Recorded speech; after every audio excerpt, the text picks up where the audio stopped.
godt med. Det er det. Ja, det er sådan. Det er ikke så fedt. Det må jeg lige komme i løbet af.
Bare celebrate mig. Nej, det er noget sted der. Nej. Det er også den bare på den der. Det er ikke meget. Bare noget, der kan Jeg har nok sådan, at jeg har haft sådan en test på, jeg har 2 forskellige modeller. Den ene er bare modellen, og så er den anden, Wait of otherwise. Og når jeg tester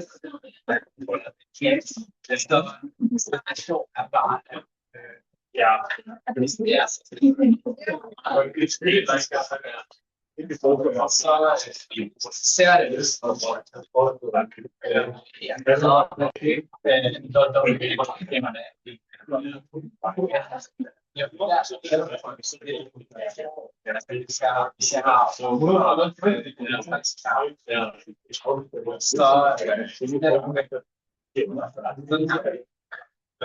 Okay, we should get started.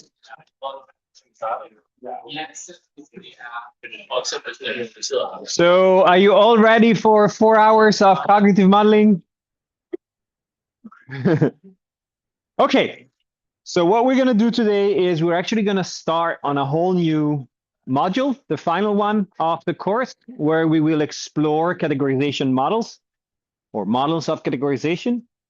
But before we get there, the question is, do you have questions? Stuff that's hanging, questions about the assignment, questions about deadlines? Yeah.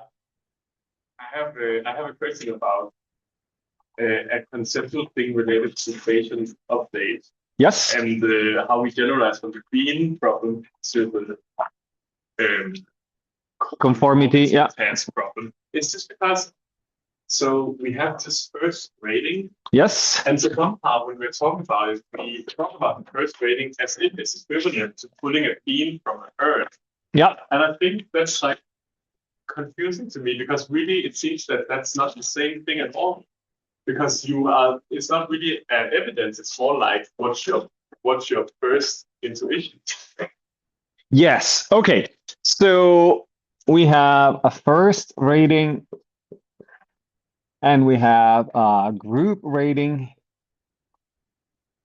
And then we have a second rating. And the way that I was discussing this is that these would be something like the sampling. The first rating could be something like the sampling of the urn. The group rating would be something like the observation of the other, right? And so these are two sources of evidence that get merged into the second rating.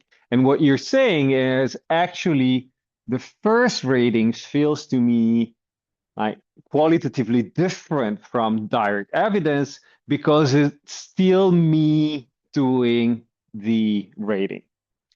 And so to accommodate that into this, I'm saying, well, actually, let's imagine that this is the past, right? The observation of the others and your own first rating are in the past. And what we're interested in is modeling your second rating, right? In that sense, you have two sources of evidence, and that makes your life much easier. That said, your point is well taken in the sense that what these first sampling is doing is actually also telling us something about the participant, right? And we could broaden our estimate, that is the research question that we're asking, to include a better consideration of how that first rating is generated, right? So we could say that actually the first rating is a beta binomial, which has an alpha and a beta. And these alpha and beta have to be estimated, right? And at the same time as they're estimated, we also have, a weight for self, a weight for other, right? So these goes here, or actually, technically the alpha and beta that are estimated go into something that the weight for self is weighting. And here we have the observation, right? So instead of having a weight of self, which simply takes the given n of trust levels. So you can have that the first rating is 6, right? We count that as a 5 trust levels, right? Because we rescale from 1 to 8 to 0 to 7. Right? So these would go and manipulate a 5.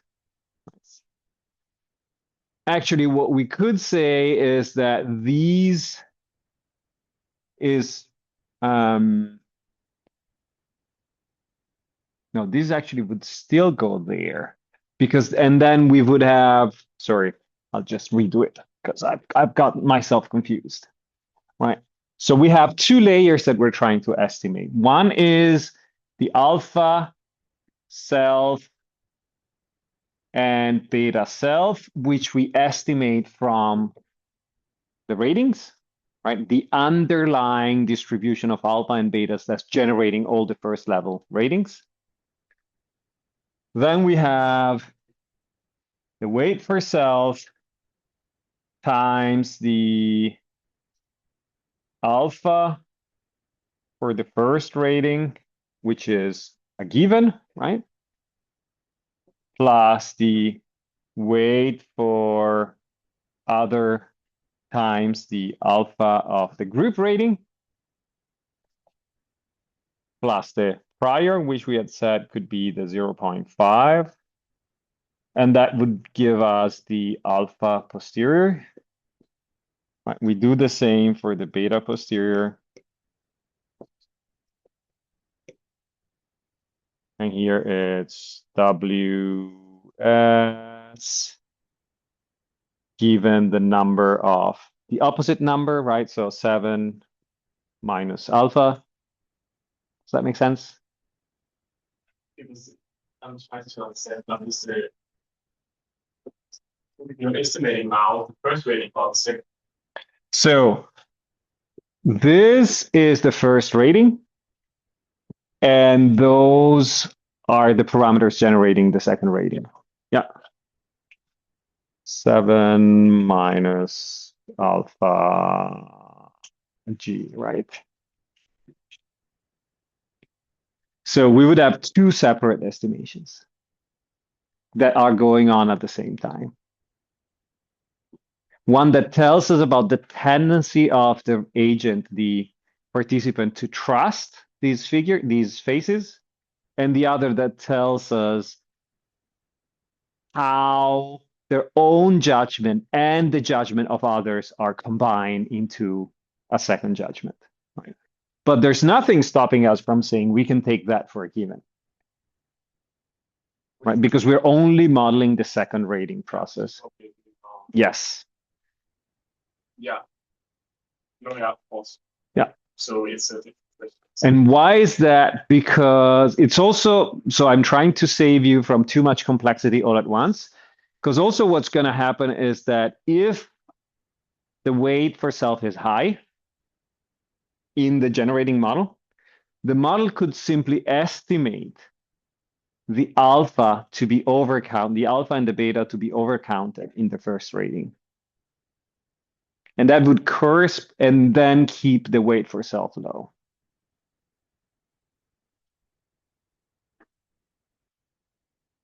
Right. So if, right, I tend to be, so if I tend to use my first rating a lot in generating my second rating, that could be because A, the weight for self is high, right? Or keeping the weight for self constant if I overcount the alpha. Right? So if I'm saying that rather than being a 5 out of 7, this is a 10 out of 14. Or this is a 15 out of 21. Right? I'm just making my underlying distribution of the alpha very peaky and very confident, which means that when I then give it the alpha of the other, it doesn't move it a lot. So that peakiness can come either from the overcounting of the alpha or from the high weight. And that's where the model is going to get confused. So if, for simplicity, we sort of skip modeling the first part, you don't need to worry about that. If you want to worry about that, then we need to rethink whether we truly need the weight here, or whether we can rather use the pointiness in other ways. But then, how do we think of the second weight? How do we constrain it to the same scale? So there's a lot of modeling choices that we need to do, which I wanted to save you from. Yeah. But you're right. So it's technically, it is also a behavior that's produced by the participants and could become part of the model with a lot of consequent complexities, which we don't want to deal with now. Does that make sense? Is it very confusing? Yes. But does it, so if we bracket that out, does it make sense that we model the moment of the second rating, right? And that's where we can sort of bracket away everything else because we're saying the first rating has already happened. Right? We can't do much with that. And we're not really interested in whether our participant trusts these faces a lot or not. We want to know how much they're swayed by the other. Good. More questions? Yes. We were a little confused about what you're asking to decide the Yes. real data part. So we haven't done a rock in our group. Yep. That's optional, so that's not a problem. We have then correctly understood that then we're supposed to do model comparison on each, like, so we have fitted a model of both models, a EVA and EVA for each participant, Yes. and we are doing model comparison pairwise of each. Yes. Yeah. So you can do it that two ways. So one is you simply have a new pooling model where all the participants are modeled within the same stand, but without any shared hyperparameter, which might make a bit trickier to extract the log likelihood. So it's more elegant because it's one script, but it might make it trickier to extract the correct log likelihood for the LU unless you set up the generated quantities in the right way. Or you can model a single agent in the stand and then simply loop or parallelize it through all the data sets. Yeah. And both are perfectly fine. Yeah. I'm getting an issue when I'm using the PSIS to estimate outset performance on PVA this. Yeah. When the first rating, the group rating is the same. Yes. The read okay doesn't work. Yeah. Yeah. Should we? It's not a problem. Okay. Yeah. Because then, yeah. And then I'm getting another error, which is called can't fit generalized read distribution across all tail waves. Obviously, I have no idea. Like the code is still running. Okay. Let's look at that in the class. Yeah. Because that becomes very specific. Yeah. In terms of the soft and hard deadline, I was getting a question. Does it make sense for you to submit something during the set for the soft deadline and then resubmit a finalized version next week? And the answer is I'm only going to look at the assignments once I have the whole bunch. Right. So even if you submit something this week, then you still got to submit the final version next week before you get feedback. Because it takes too long if I have to look one day on some, then the next day remember what it was about and look at some other. So I try to sort of look at all of them together. Yeah. Does that make sense? Good. More questions? So what we're going to do today, since we have 4 hours together, is we're going to start with a game. And we're going to explore outer space and learn how to survive amongst aliens. We will run an experiment or a simulation of an experiment. And in groups, doesn't need to be your study group, just make groups with people who are sitting close to you. We'll have to make guesses. I'll show you the experiment in a second as to whether an alien is dangerous or not. And then after we went through a few iterations of the experiment, you will have to discuss which kind of strategies and cognitive processes might be involved in this process. More or less what we did with the matching pennies, but a different task, right? Then we will try to see what's the general research question that we could ask of these tasks and what motivated creating the task, how it relates to categorization, which are models of categorization, and then we'll see exemplar models, prototype models, and rule-based models throughout these and the next 2 weeks. So the game is about these kind of aliens. So basically, you're all pilots in outer space. You're exploring, and it's the outer frontier of humanity, and you meet a bunch of these aliens. And as humans do when they're out in the frontiers, is they take a very colonialist perspective. And in the original version of the experiment that was published in the Social Route to Abstraction, these aliens had 2 orthogonal dimensions. One was whether it was dangerous to you or not, so whether you should kill it or not. and the other was whether it was exploitable or not. So whether you had to tap some valuable jelly humans, right? For the version that we're going to play today, it's going to be simplified because we want to focus on, the more pedagogical aspects. So it's really about whether you should kill it or not.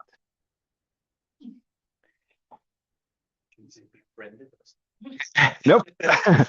we gotta be blunt about what humans do, right? And actually, as a fun thing, the framing wasn't criticized by an American IRB when we ran this experiment in the States, but the teeth were, so we had to remove the teeth of the. So colonialist, good, but if it has teeth that are visible, maybe not. Okay, so let me just figure out where I put it. As it puts here. Yes. Just gonna. And so the way it works is I cannot put in everybody's answer. So discuss briefly amongst the group what you would decide. And then I'll point to a group at every trial. I'll put in the feedback for that. And then we'll see what the alien is, right? You get feedback.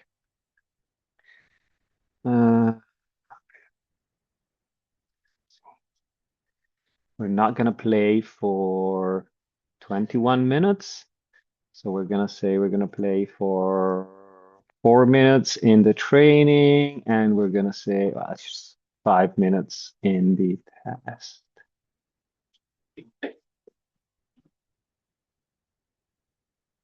Okay. So, there's some in the chat. So the screen is fully white for us Zoom viewers. Could you fix that? Okay. So let me just unshare. Oh, maybe yeah. Okay. Good. Too many pieces moving. Okay. So the task instructions are whatever. In this first training session, you will see pictures of aliens that vary on different levels. Legs, eyes, arms, color, and spots. Your task is to detect the aliens that are dangerous. Those that are dangerous must be killed, while the harmless ones can be ignored. For ignoring, you have to click on the heart. Well, let's say to befriend them, you click on the heart. To not befriend them, to unfriend them on Facebook, you click on this call. Right? You get feedback after each round if your choice was correct or incorrect, and you want to sort of figure out the right answers. Right? Space colonization is at stake. So take a second, discuss it with your partners. This is the first one, so it's kind of random for you, but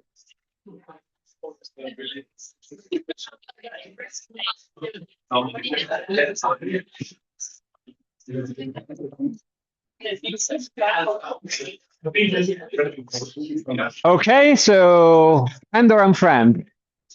Friend. Oh, sorry. Well, I say friend or unfriend? Friend. Wrong. Look at this one. Christian, friend or unfriend? This is unfriendly. Oh. So, friend or unfriend?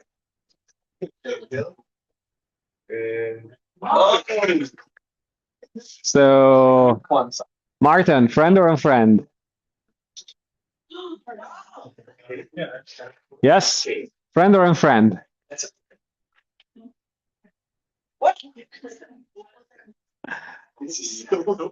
So, yes, friend or unfriend?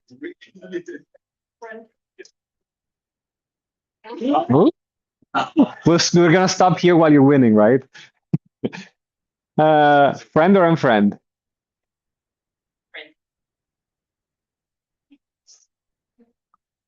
Okay, Brian, friend or unfriend? Nope. Friend or unfriend? Somebody there in the back.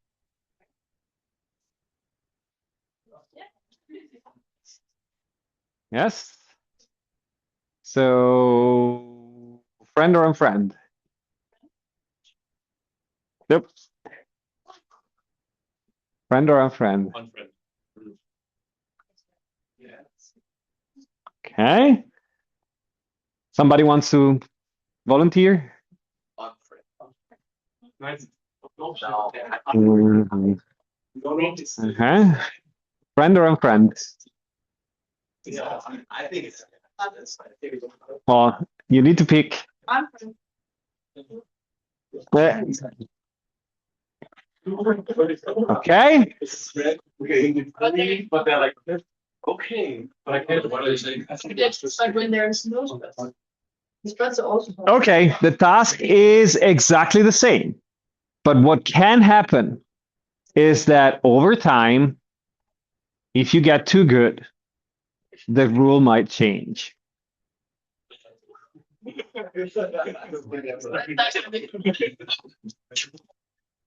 Okay. Well, this is the first one, so friend or unfriend? Nope. Friend or unfriend? Okay. Friend or unfriend?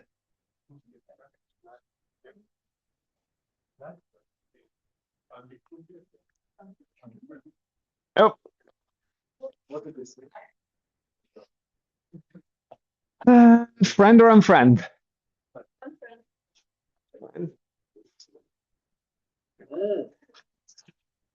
Okay. Friend or unfriend? This is an unfriend. Oh, nice. So, friend or unfriend? Well, fuck is definitely friend, right? So, friend or unfriend? No. Okay, friend or unfriend?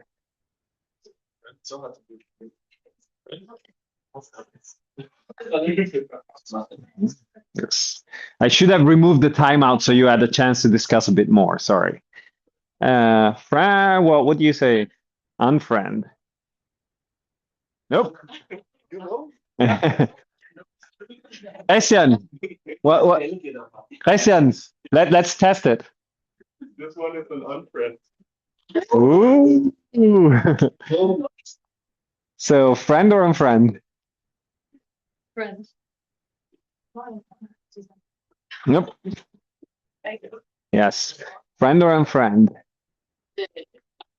That is a unfair. Nice. So, friend or unfriend? Yeah. Nice. So, friend or unfriend?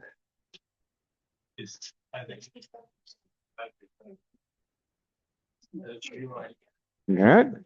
So, friend or unfriend? Nice. Friend or unfriend?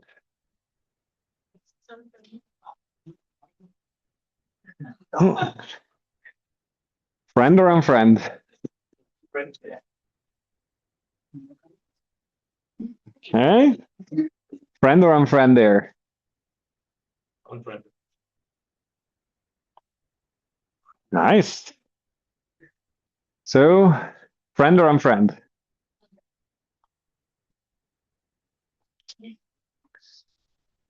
Christian, let's test it again. Maybe it changed now because we are so good now. Let's see. Unfriend. Nice. Friend or unfriend?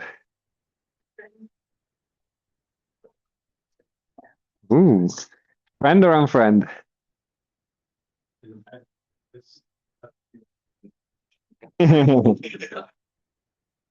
Paw, paw, paw. So, friend or unfriend?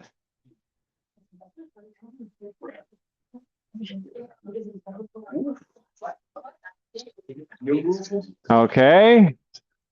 Friend or unfriend? Nice. So friend or unfriend?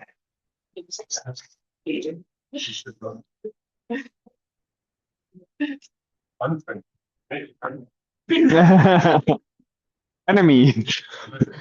Which one should they push?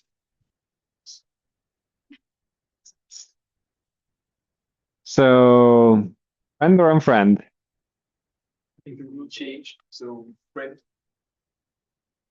No. Friend or unfriend? Friend. Nice.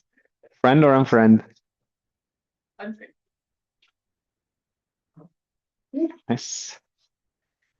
Friend or unfriends? So friend or unfriend? Oh. Friend or unfriend? Oh, okay, done. Good. Okay. Ricardo, how good are your kids at this? So my youngest gets bored pretty quickly. My eldest played it because there was a point where there was a vacation. I used to play this in social and cultural dynamics. Yeah. So there was a vacation where that overlap with me teaching this. So she would come to class and just do it straight, every single one correct. So she's really good at that.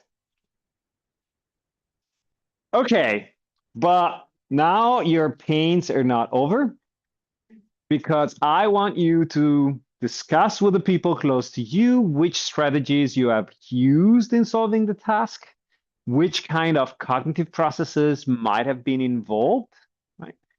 And then if you have time, we'll see how how it could be implemented. But in any case, think of strategies and cognitive processes in terms of formalizable strategies and cognitive processes. So let's say you have about 15 minutes, then we'll take a break and then we'll discuss them together. Let's just break this.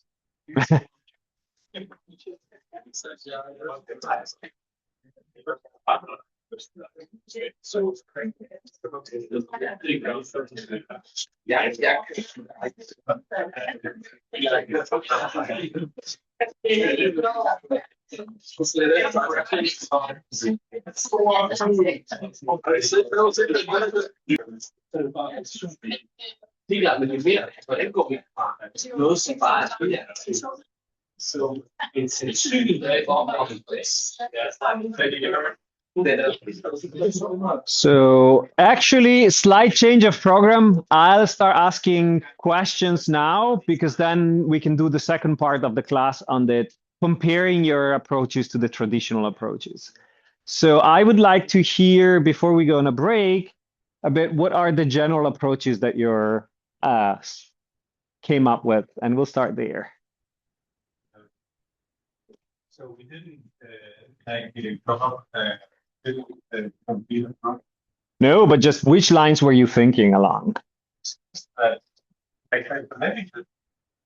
Of which kind of strategies and or cognitive processes were you employing when trying to figure out the aliens? Regarding the strategies, I think it was changing, and I think that might be absolutely funny, but like I was for a while playing the art and the color, and not so much to the other Features, yes. Yeah, maybe I just focus on something. Yeah, and then what you do? So you're looking at, let's say, whether the arms are up or down. What do you do with that? Yeah, we got our memory might play a role that we are trying to remember what configurations these on the one of the other. So you're saying, let's say you're looking at two features to keep it simple. You're trying to say 1, 0, 0, 1, 1, 1, 0, 0. What do they correspond to? Yes, that could be one. Right? Yeah. Okay. Then I'll move to, so I know you have more to say, but let's look at different strategies. Were you considering different strategies down there?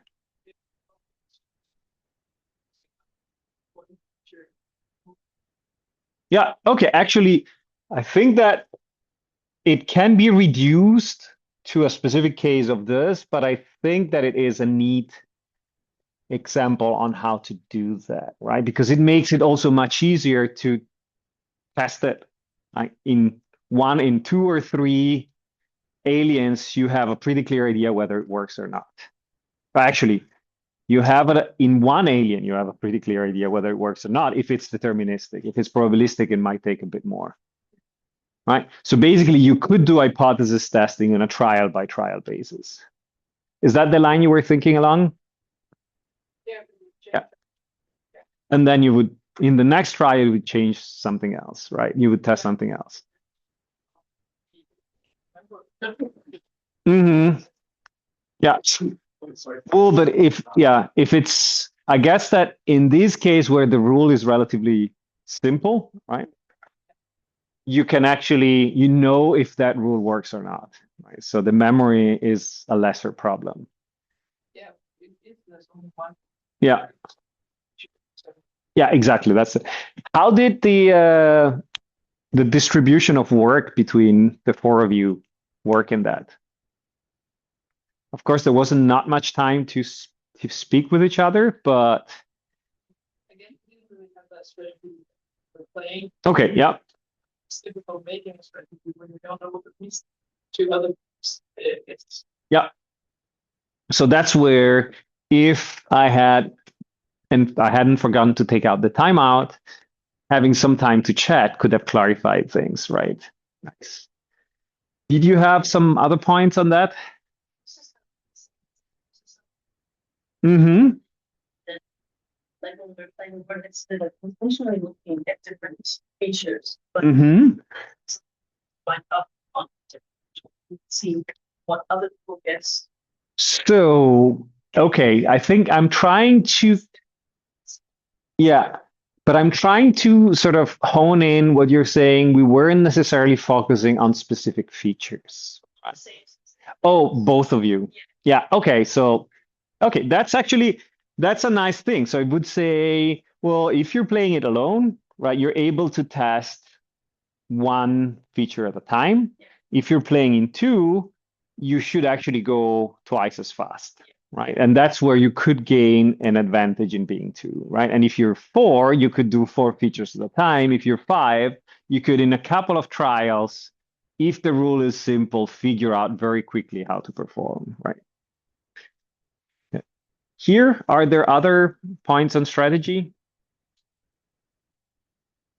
Yes. Instead of focusing on it, features, you go and wait to the feature, and then iterate the rate of the attention given. Yeah. So in a sense, we could reduce, so just as the focus on one feature could reduce to the focus on n feature, a specific case, we could say that all of these could reduce to a model where all 5 features are modeled for F5, but each of the feature has an attention weight which sums up to 1. So we keep a limited attention, right? Which would mean that focus on one feature says that one of the features get a 1 and all the others get a 0. Focus on n feature means that, let's say, F1 and F2 gets 0.5 each, and the other 3 get 0, or any other combination. Right? Yes? Can this also incorporate like interactions? Like if that. Which kind of interactions? It's just that it threw me off thinking about the model that seemed that you needed some kind of like to have somehow different coefficients or something for, say, that when you have a green, you could make have clusters or something, or like the green ones, then that affects how the other features work, and the blue ones like the green up has a different weight than blue up. And so, so there's some interaction there that makes it quite complex. So if the rule is dominated by an AND, right? Feature one and so feature one as this value and feature two as this value, this works very nicely. If you're talking about clusters, right? If it's green, it should have raised arm. If it's blue, it should have lowered arms. Then this is probably going to perform, this is actually going to perform above chance, but it's not going to capture fully the rule. That's your right. Yeah. So this is a limitation of this model. You have ideas on how you would solve that. Well, let's try Martin. Yeah. So just to shift. Yeah. yeah, you can do nearest neighbors. So like Okay. Yes. you could also limit the memory of the agent by saying you can remember this many instances. But if you remember all of the things that you've seen as a label, and then based on some metric, measure the similarity between the little guys. Yeah. You can say, okay, this one is similar to that one that I've seen, and that one that I've seen, and they both have this label, so this must also have that. Yes. This is called exemplar-based categorization model. And basically, now I'm simplifying in 2 dimensions because it's easier. Let's say that is feature one, which is how much they're raising their arms. So it's easier to show. And feature two is, I don't know, how thick their legs are, right? And it can be a continuous value. We can see that, you know, the exemplars cluster in this way, and these tend to be friendly, and these ones tend to be unfriendly. Then we get a new exemplar. The exemplar is here. And then we can calculate in some way, how does it look like compared to the previous one? Let's say we have infinite memory. We could say, oh, let's look at the distance from all the exemplars here. Calculate the mean. Look at the distance from all these exemplars here, calculate the mean, and then look at which one is closer, and then we can do a deterministic decision or a probabilistic decision. Right? Alternatively, we could weight these distances according to delay, or we could be very, very economic and say, let's only look at the centroid, right? We just have an average of all the exemplars that we've seen belonging to a certain category. We don't care about the single exemplars. We just care about the mean. As we see a new exemplar, we just update the mean and then discard the memory. Right? Yeah. Great. We actually covered basically all of the existing models of categorization, which we're going to discuss more in details after 10 minutes of break.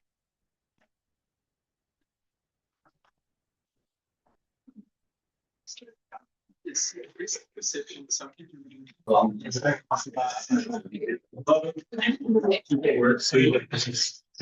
I mean, it's not as simple as.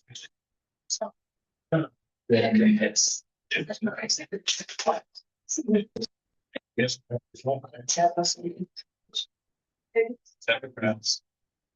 That's hard, but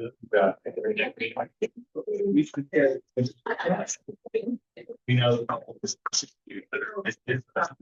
Jeg vil lige dokumentere, at man har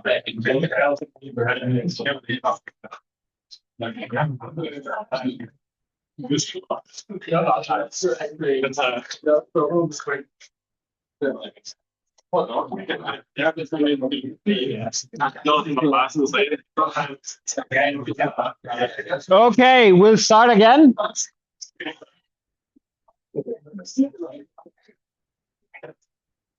So, are there like radically different approaches that were discussed that we haven't covered? Are there radically different approaches that we haven't covered compared to what we've seen so far? Good. So I have a bunch of slides to go through, so I'll get going. I'll zoom out for a second and say, why are we even considering modeling these tasks, right? And that's something that I realized I should have done in every module first. But what we were interested in when we designed this experiment is the role of interpersonal coordination in cognitive processes. So in this specific version of the game that you played, we had individuals that were playing the game. Some of them were doing a training version following rule A, whatever rule A is. Others were following rule B, whatever rule B is. Let's say raised arm and green or with dots. Right? Then they get sorted in 3 conditions. There's people who keep playing as individuals. There's people who get paired with partners who train with the same rule, the similarity pairs. And there's people who get paired with partners who train with a different rule, right? The diversity pairs. And we knew from previous experiments that pairs perform better than individuals. And here the question was, what generated the difference in pairs, or if we want to go zoomed in the diversity pairs compared to the similarity pairs? And so one possible estimate, one possible way of operationalizing our research question is investigating differences in mechanisms between conditions. That is, we might have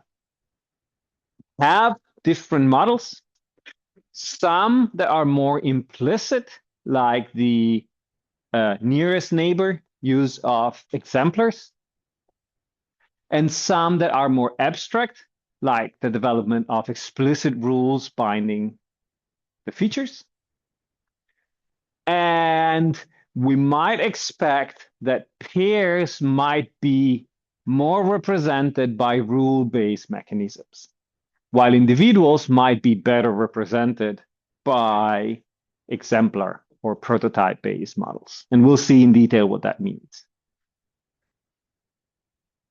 A second estimate is if there is no clear difference in which model represents these conditions differently, we might actually have a difference in parameter values. So for instance, in the literature, we have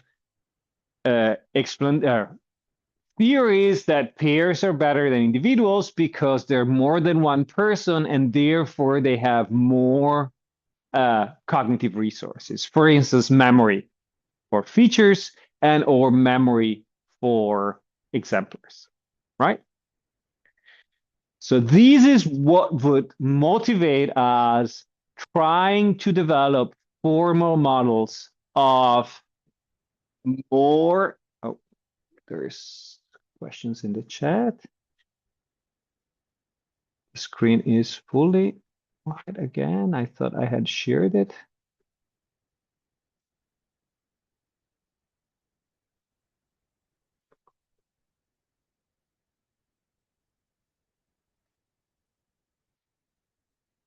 Okay.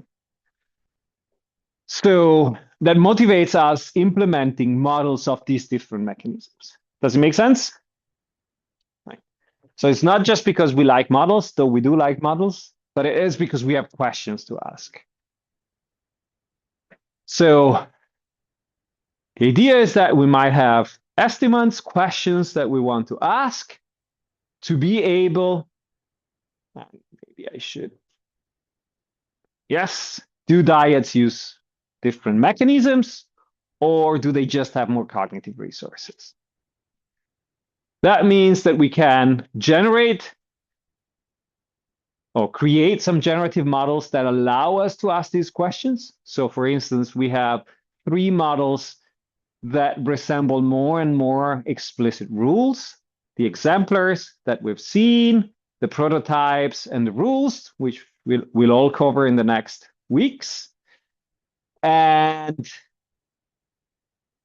we're going to create some estimators, which are concrete multi-level Bayesian implementations of these models, or single level. We'll see. We test the models before even seeing the data, right? We do our prior predictive check, simulation-based validation. We could run precision analysis to see whether we should rethink our experiment, as we've seen a few times. Then from these estimators, well, we want to put some data in, but before we put some data in, we test our data, right? We figure out what are the peculiarities of the data that we got. We make sure that everything is in place. Then we define the kind of estimates that will allow us to ask our questions, right? Which, if we're doing model comparison, it could be Lou weights, right? If we don't have the model comparison because all the models are equally represented by whatever model, all the conditions are equally represented by whatever model, we need to figure out which parameters express our hypothesis, right? Which could be memory or how quickly we update our representations, blah, blah, blah. We figure out whether these very specific parameter estimates can be captured. Like we've done model recovery before, we've done parameter recovery, etc. And then we fit the model and test that everything has gone correctly.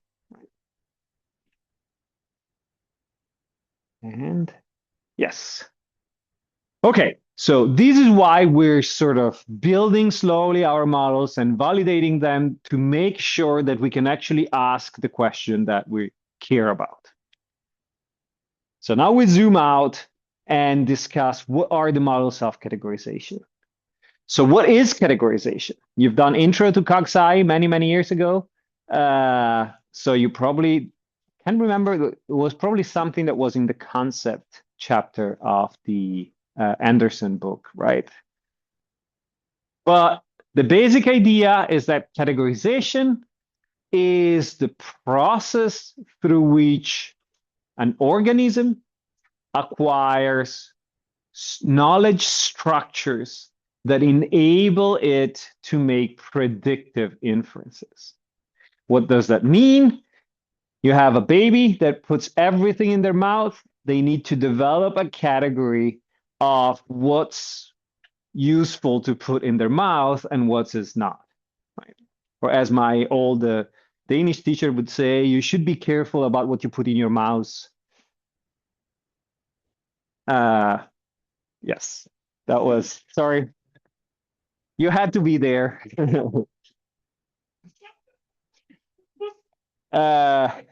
Yes. So basically, it's a question of how do we cluster experiences in the world according to what we can or should do, right? Which things are edible, which are not edible, right? Which things are dangerous, which things are not dangerous. And that's actually what motivated the kill versus not killed, sorry, friend versus unfriend, and the exploit versus not exploit. So the question is, how do we build these knowledge structures? And so in the history of ideas, there's a bunch of different approaches, right? There is a classical approach, which is usually represented by Aristotle, which says that in order to define a category, you need to figure out which are the necessary and sufficient conditions for an item, an exemplar to be part of that category. So humans are rational animals. If you're not an animal, you can't be a human. If you're not rational, you can't be a human. If you're both an animal and rational, in Aristotle's word, you are by definition a human, right?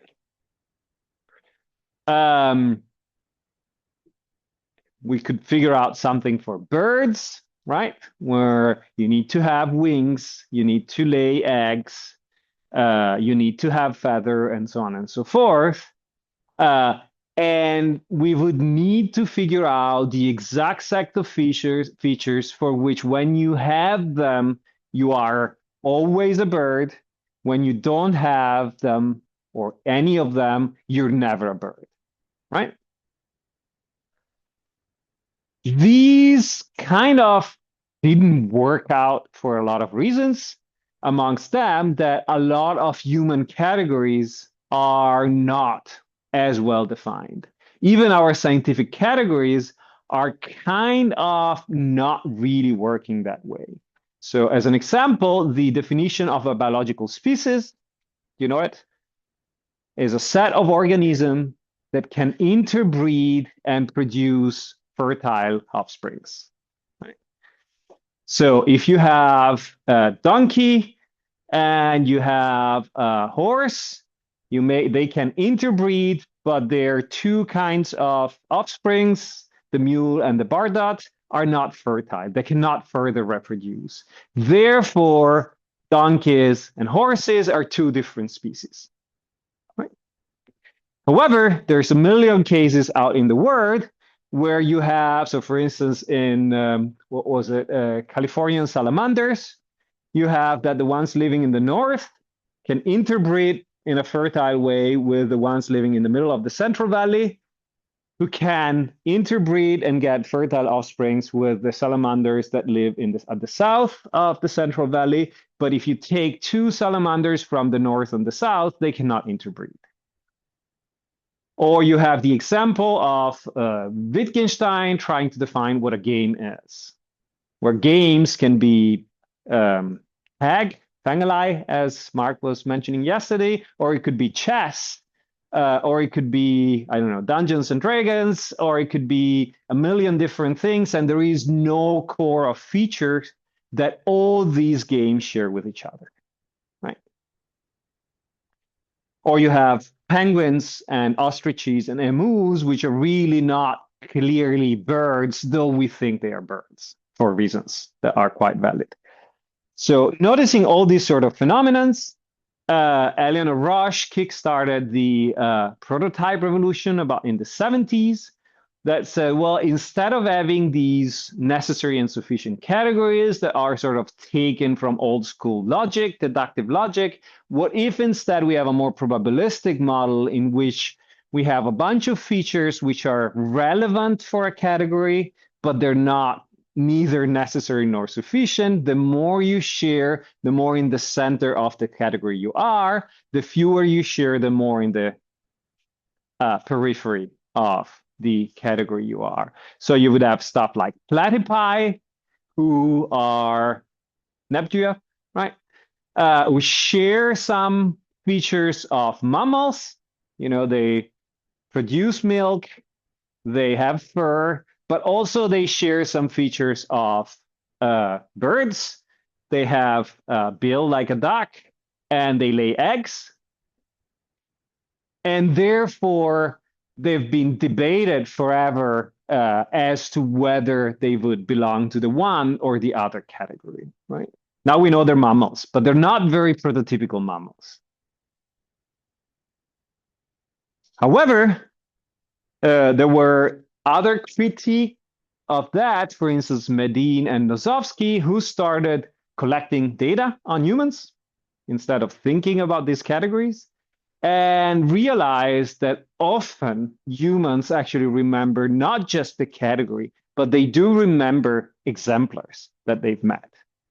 And so they suggested that rather humans might simply store experiences of meeting mammals and birds in the words, and they use these representations of the experiences to categorize the next exemplar that they meet, right? Which is what corresponds to this plot where we were actually drawing every single stimulus that was met.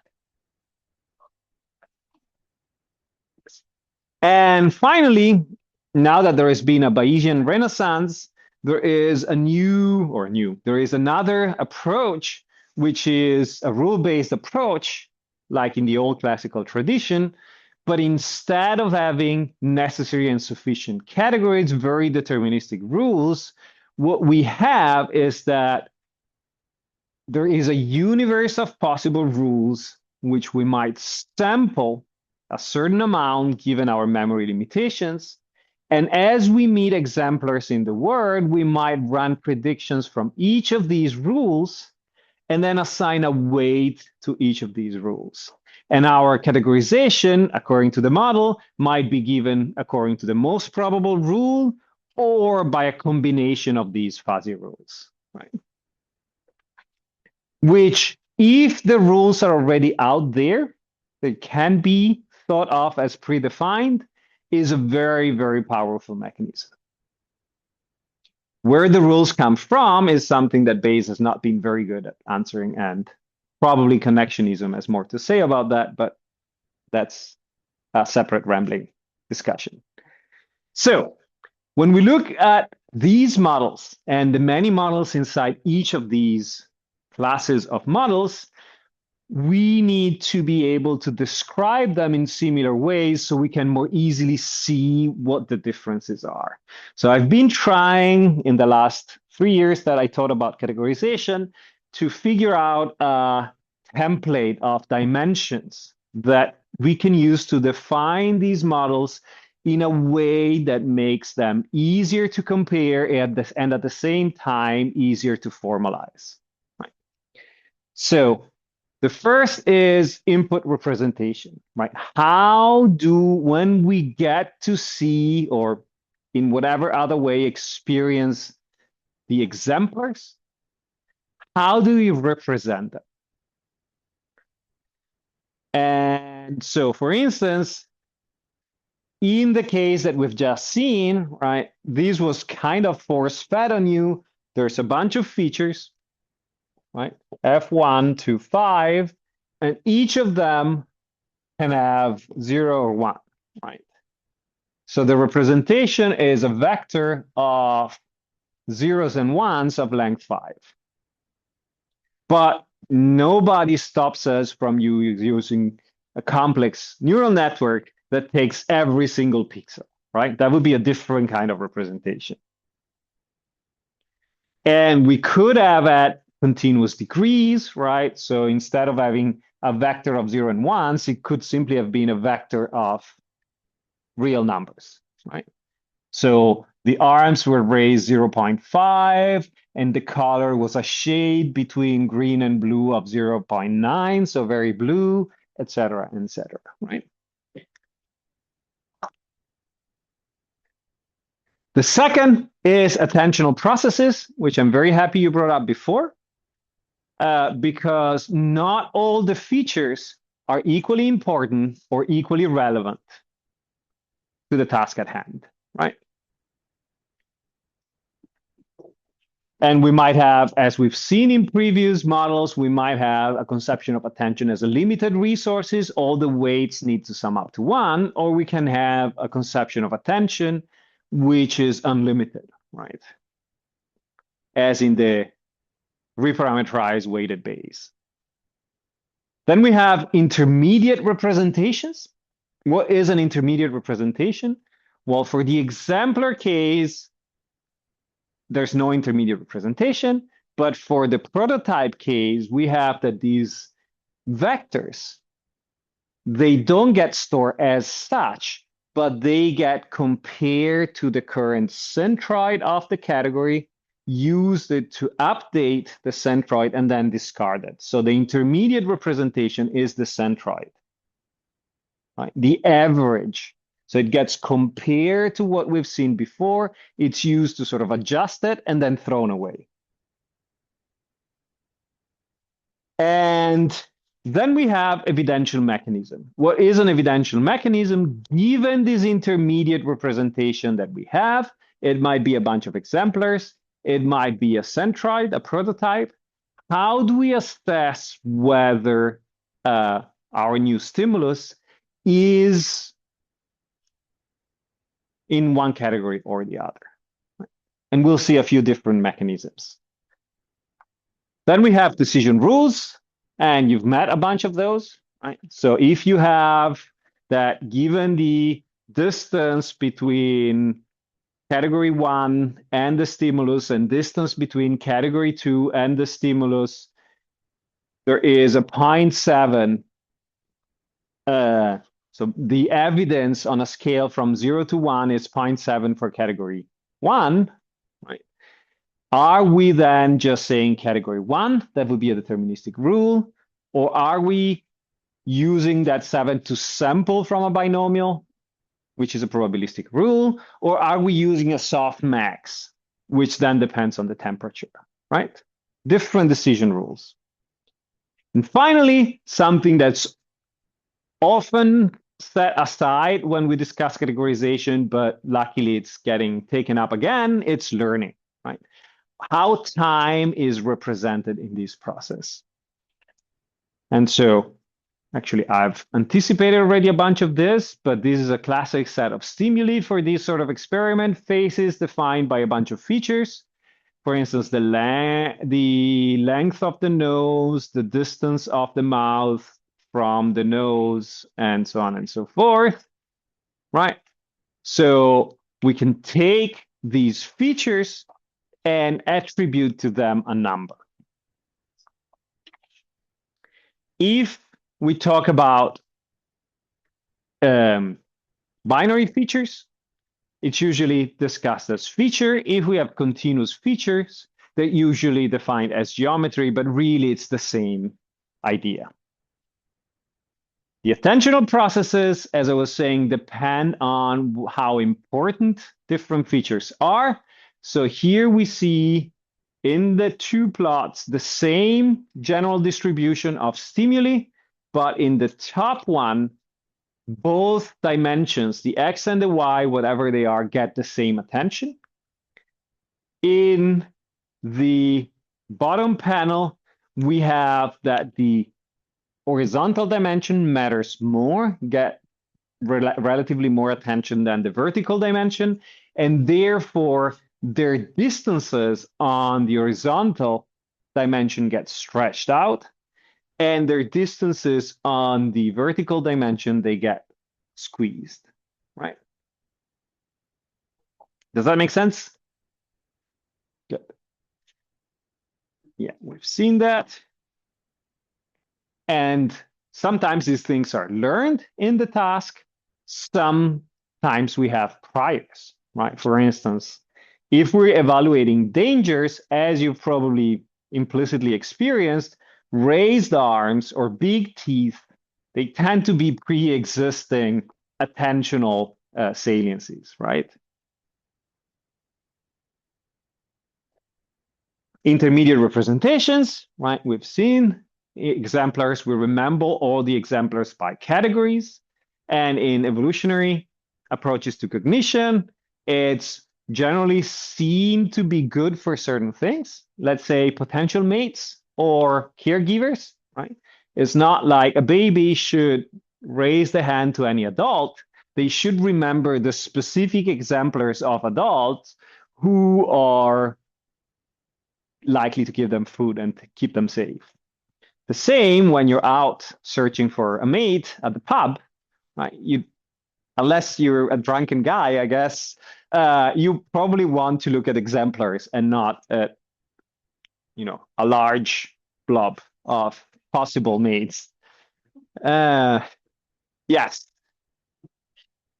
it's very memory expensive, and it deals nicely with the fact that there might be very blobby categories, right?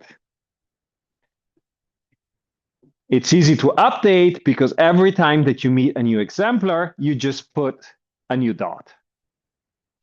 But then it burns memory. When we look at prototypes, it means creating a representative representation of exemplars by category, like a centroid. And it's good for other kind of categories, like predator and prey kind of categories. And It allows in its original definition only one cluster or representation by category. And it's very cheap because you only have to remember one position. But it's trickier to update. You need to figure out good strategies for how to update your representation of dog once you meet for the first time a Chihuahua, right? It's very different from a lot of other dogs that you've seen. Should you update your centroid a lot, which means then that if you meet a Great Dane, it's going to be hard to categorize it as a dog? Or how do you do the update, right? It's less straightforward than just adding a dot. There's also a bunch of intermediate models because people are not stupid that try to have, let's say, prototypes with multiple centroids, like doing some sort of k-mean, fancy k-mean, where you can have more than one cluster per category. We can also have rules where instead of remembering exemplars or creating a centroid, calculating a centroid, we might try to infer a specific rule, right? Raised arms and green, or raised arms and either green or with dots, and so on and so forth. We then can assign weights to these different rules, and it's easy to remember depending on how many rules there are, but it's trickier to update because you need to update the probability of each rule given how likely the exemplar was to be generated by the different rules. Okay, we look at evidential mechanisms. We've seen those. Well, we actually only started seeing those, but the idea is that, let's say that we're talking about distance from a centroid.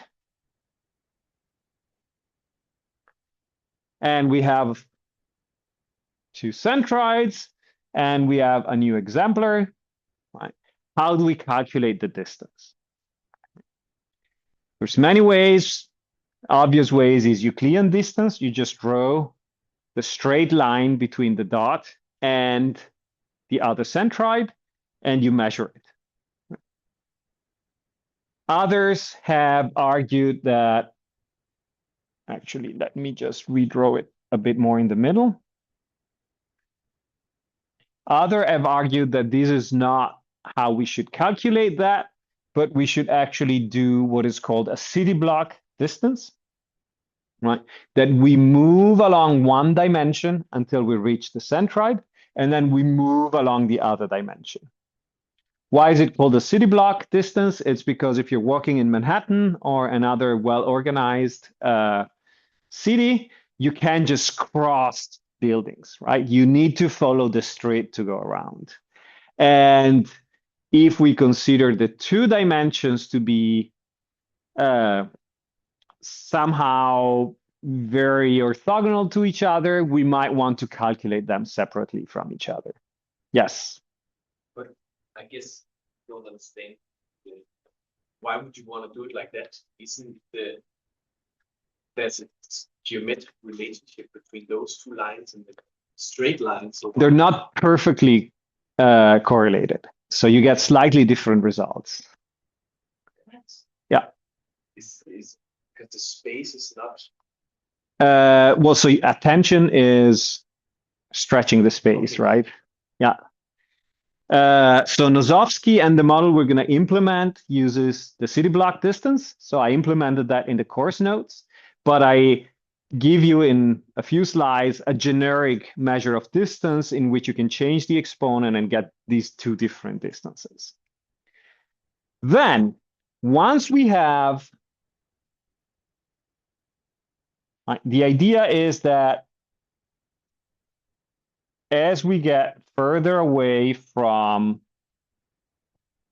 the centroid, the likelihood that a new stimulus is going to be part of that centroid might not decrease linearly, right? there is a certain threshold at which we don't simply think that that thing could be a dog, right?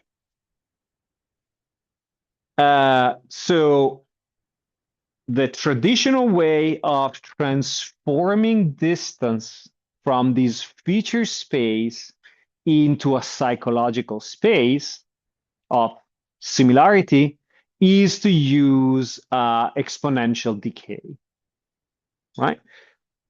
Where, and I have it in a future slide, so I'm just gonna, right? It might decay pretty steeply after a certain amount. And one thing that I realize is that I always teach this exponential decay as one mathematical formulation that sort of makes sense, but actually one of the first very big papers in psychology that made it into science is exactly about why exponential decay is a good idea. And it was written by Shepard, who used to work at Bell's lab.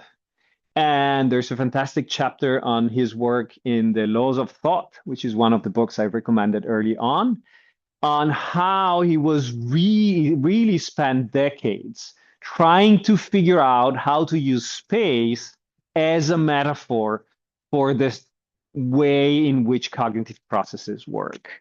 So as a way in which we can represent concepts, perceptions, and other cognitive entities and measure their distance as a way of getting a better idea of how humans make decisions.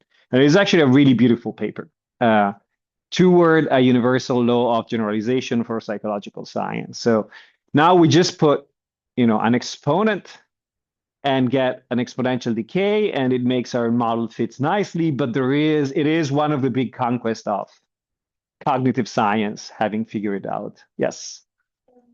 Trying to figure out what are like the exercises in this case. It's like then the distance plotted against variability. This one, yes. So this is the distance,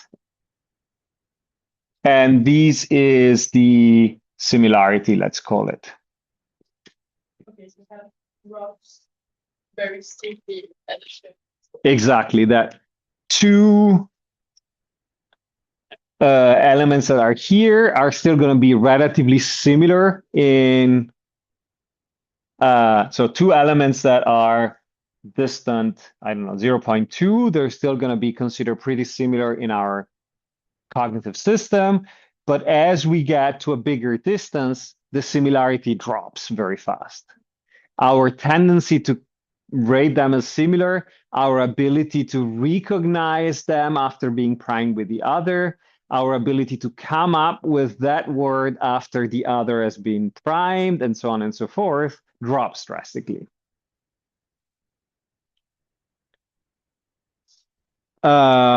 Yes, and then what do we measure the distance from varies between models. Sometimes we measure the distance and therefore similarity from all the exemplars, sometimes from the centroid, sometimes what we do is we have a blobby set of exemplars. We might draw the boundary, and then as the new stimulus comes in, we look at the distance from the closest boundary. Right? Different models pick different choices. Yes? Do any of these models also model something that is perceived as unknown? Like where it's not used to update a centroid? Okay, so I can answer that in two ways. I think that answer the spirit of the question is to say all these models assume that there is a number n of categories, and it can only be one of those categories. You could add a n category, which is unknown, but you still need to have known categories. The second answer is more historical, and that says a lot of these models were developed in times of limited computation and limited mathematical development in psychology, which means that they assume, for instance, that you've seen already all the possible exemplars and you're only categorizing like new instances of those exemplars, because that means that you can pre-calculate all the distances and things are neat and clear.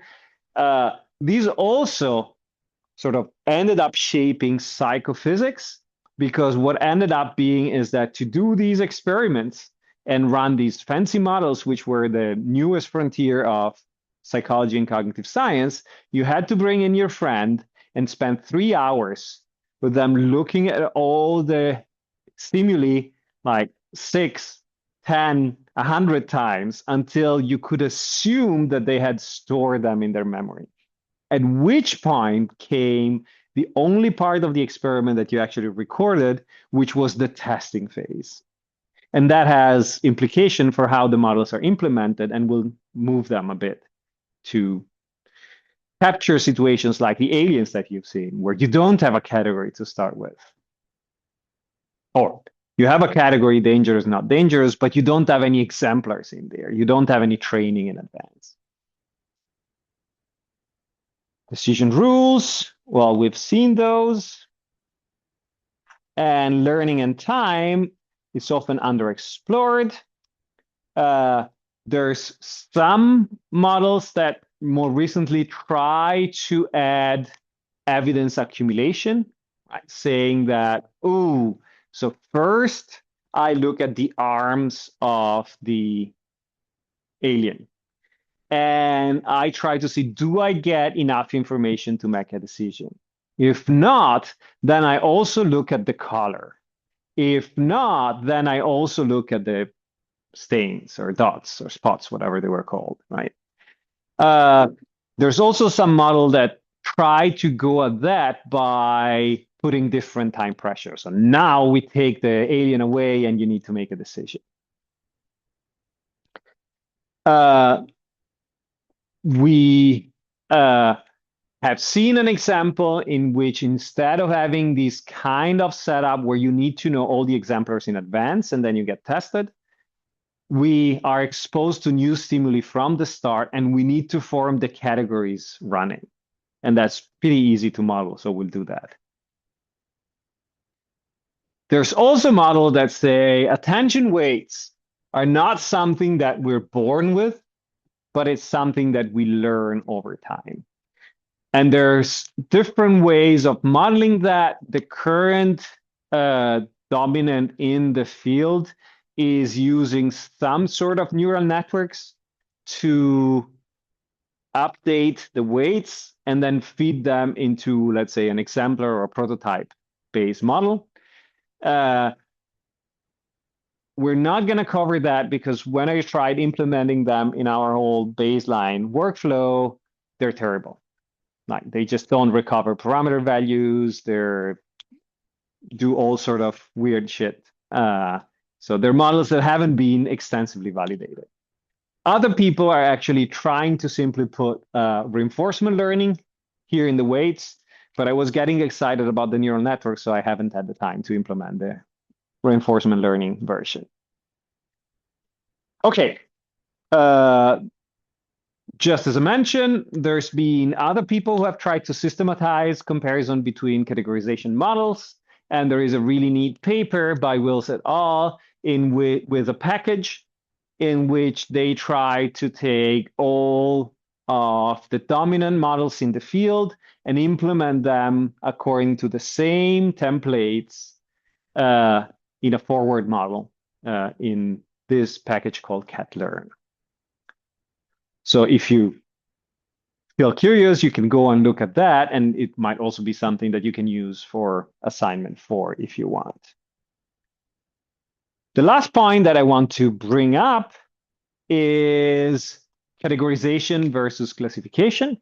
So what a lot of the times when I taught these things, I've been asked, but there's, machine learning techniques that do exactly the same thing, right?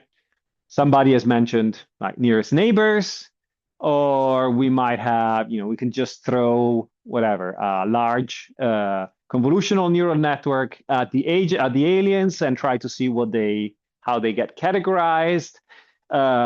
We might use SVM, we might use random forest, and most often what they would do is they would produce an accuracy pattern in identifying the categories, which is better than the models I'm going to show you.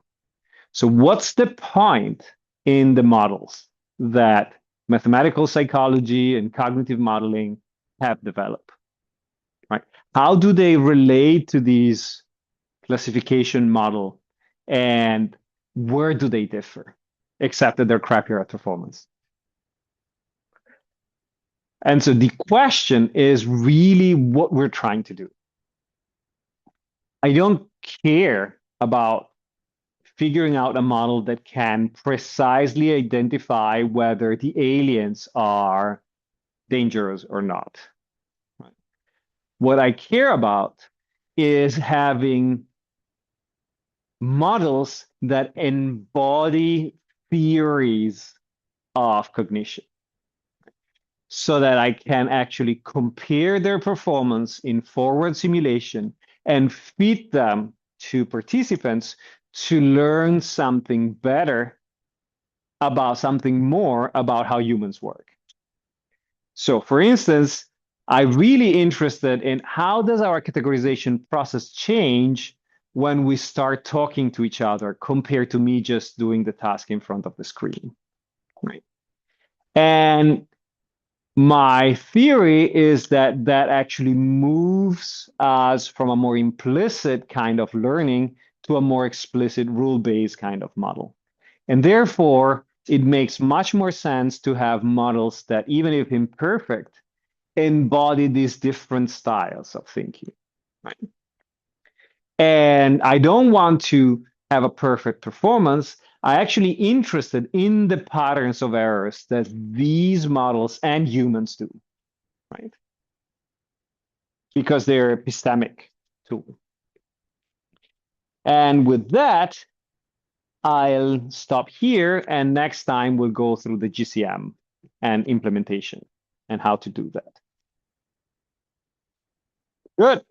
Let's take 10 minutes break, and then we'll do the task.